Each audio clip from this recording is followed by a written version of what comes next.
15वें अध्याय में पुरुषोत्तम योग का वर्णन है। उत्क्रामनंतम स्थितम वापि भुंजानम वा गुणान्वितम विमूढ़ा नानुपश्यन्ति पश्यन्ति ज्ञान चक्षुषा। भगवान कहते हैं कि जो व्यक्ति अपने जीवन को साध लेता है वह व्यक्ति शरीर छोड़ते समय और शरीर को प्राप्त करते समय दोनों समय की क्रियाओं में सावधान हो जाता है। जिस व्यक्ति को ये पता है कि एक दिन मेरा शरीर छूटना है, इसके पहले धीरे धीरे मोह माया को छोड़ करके अपनी आत्मा में जो स्थिर हो जाता है उसको फिर जन्म और मरण के चक्कर में नहीं पड़ना पड़ता। वह व्यक्ति जो संसार में आसक्त है, अगर उसके प्राण निकलते तो पता नहीं उसका मन अपने घर में लगा होगा, अपने परिवार में लगा होगा, जहां कहीं भी उसका मन लगा रहता उसी के आसपास आकर के फिर जन्म ले लेता है। परंतु ये जरूरी नहीं कि वो मनुष्य बन पाएगा।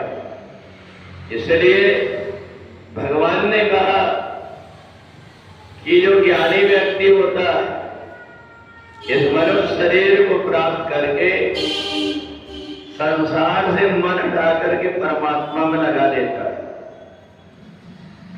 और जैसे संसारी व्यक्ति रहते हैं वैसा वो भी सबके साथ में व्यवहार करता है।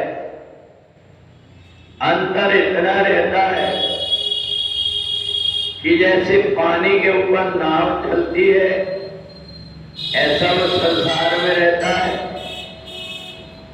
और जो विज्ञानी व्यक्ति है वो शरीर छोड़ करके परमात्मा में मिल जाता है। परंतु जो अज्ञानी व्यक्ति वो अपनी नाव के अंदर पानी भर लेता है, पता नहीं उसकी नाव कब तक चलेगी और डूब जाएगी, यही स्थिति होती। और इसलिए संसार से बंधन से जिस व्यक्ति को मुक्त होना है वो यदि अपने आप को शरीर रहते हुए संभाल लेता है, अपनी इंद्रियों को अपने वश में कर लेता है, संसार में ठीक तरीके से जीना सीख लेता है, सबके साथ में